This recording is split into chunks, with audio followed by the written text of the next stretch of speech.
Such filth. Such awful filth. Did you have to play that dirty song? It was filthy. That was more than I could handle. Yeah. But I did resurrect an archive segment there that, very early on when you and I realized we had some kind of chemistry together. Was that the first time I appeared on the CLS? No, it wasn't the first time. It was the first time that you actually kind of like stepped up to the mic and you and I just started riffing. Just riffed, yeah. But it was what was I on for before that? Just promoting the magazine, Music's Bottom Line. Okay. You would come in and just kind of like give the lowdown on Music's Bottom Line, and then you would leave. Yeah, I know that show in particular was off the chain. We were. That was that one, the meat grinder. The Chuck and his 9 kids. Yeah, and Back for More, the Back of the Whore. Back of the Whore was that one. That was literally, even today, given that we can say whatever the fuck we want, that, even in clean format, some of the best radio we've ever done together. Sure. It was just off the cuff riffing. You showed up at the studio to promote the latest Bottom Line issue, and Chuck, our good friend Chuck Myden, stepped aside and you took over the mic and you just stepped in and we just started riffing. And we just knew. It just and that's the weird thing with me and you is, we know. We never had that grow back period, or that grow into a show period. It just started right off the jump.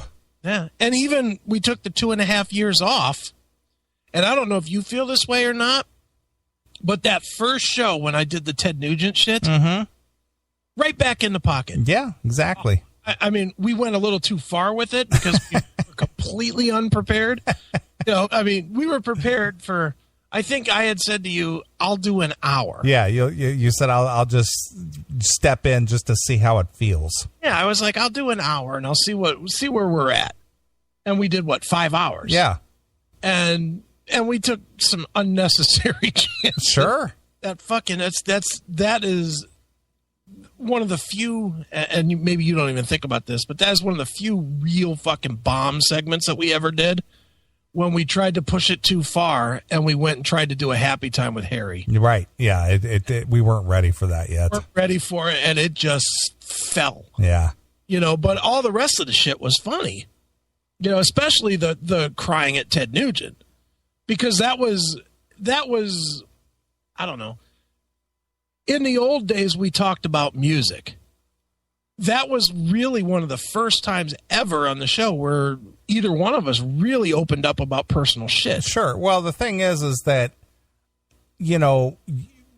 I was in a situation to where I was involved in a family business. Right. So I couldn't really talk too much because my sister and my former brother-in-law, right, they were very ultra sensitive about me doing my show and being associated with the business.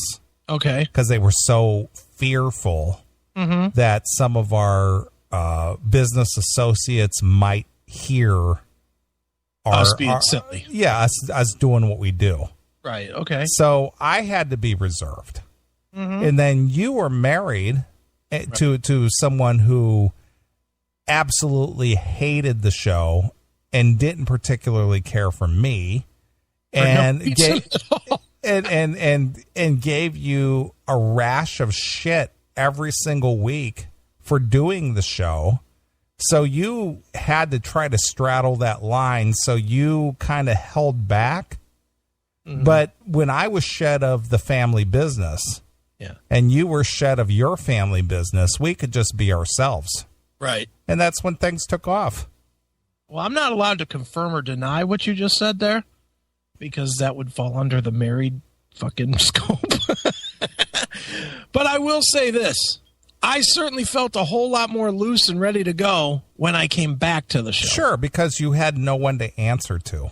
Nothing to answer to. And I always felt like that was the one thing. I don't know if you did or not. We did some great radio. We did. Some of the shit that we did, the fucking Laser Wolves. And, well, that started the whole thing. And what was the guy's name? Thor. Mike Mike Kushnick from Thor. That shit was hysterical. That started the whole thing right there. And Talking Metal was funny, and Happy Time with Harry was funny. And Dirt Talk. Talk was funny. You know, just there was a lot of funny stuff. But even as good as that stuff was, it was all held in check, sort of. Yeah, you had to put a governor on it at some point. Yeah. Where when we could come back and talk about our own shit, I think that made it a whole lot better. Of course. My favorite segments since I've been back on the show, which is amazingly 4 years now, you know, or be 4 years next month. I don't know if you know that or not. Yeah, I realize that. It's flown by. I know, it's quick. But my favorite stuff in those 4 years has been the dating stuff. Right. Where I was literally learning how to date on the fly. Sure. And talking about it on the show. Right. You know, some of that shit, the where's my shoes, and that one was always funny. She took my shoes. That's a funny one. And the shit with the girl that wanted me to buy the gun. Right. You know, that's a funny one. And the email text where the girl dumped me because of the show. You know, that's funny shit. It is funny. You know, and even though it's real, it's still funny. It is funny.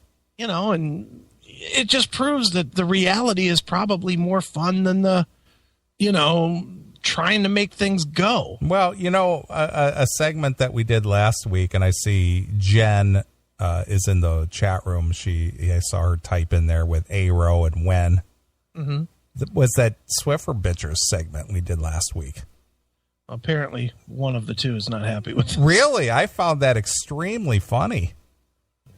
The snap your ankle, snap your neck. Holy shit. Apparently that was not well received. I was driving to work this week and laughing so hard my glasses got steamed up. I was wearing sunglasses. I had to take my sunglasses off because they steamed over because I couldn't see the road. Well, apparently it was not everybody thought that was hysterical. I don't give a shit who thought it wasn't funny.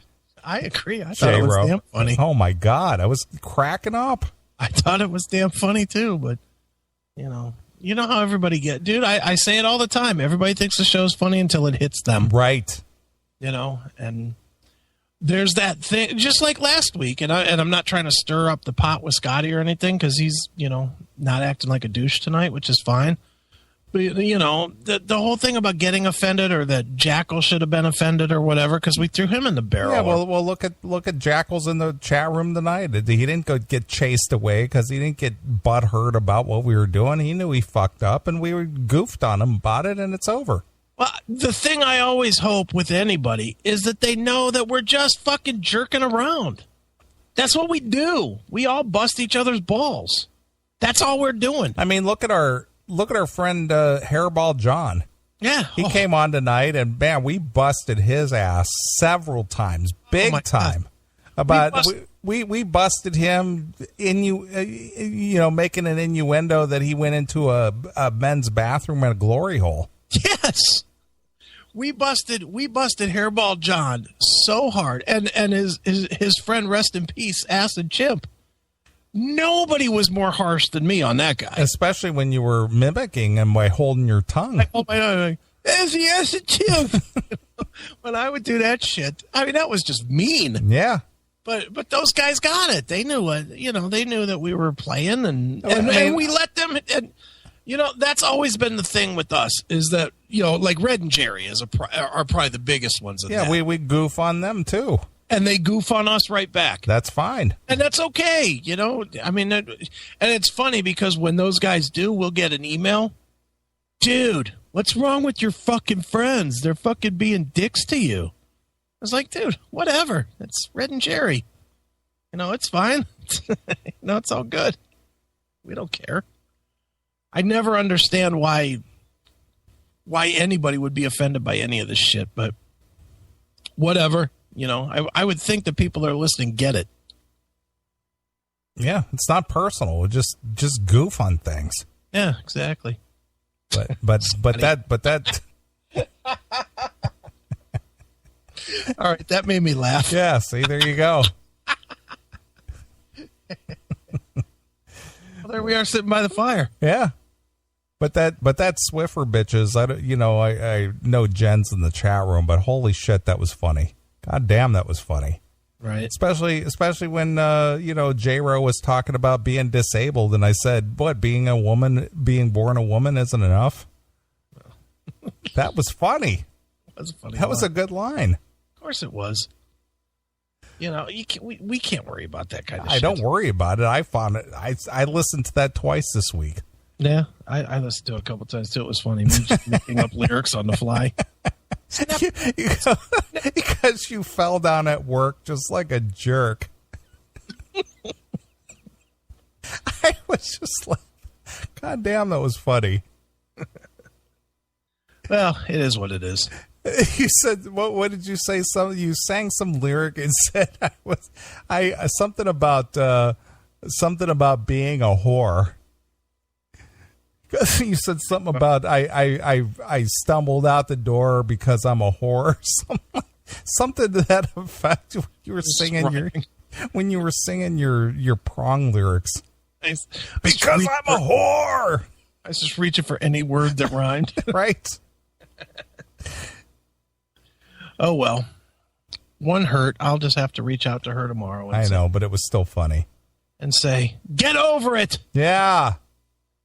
I guess you're not truly the Chris and Neeley of the female world if you're butthurt about what we did.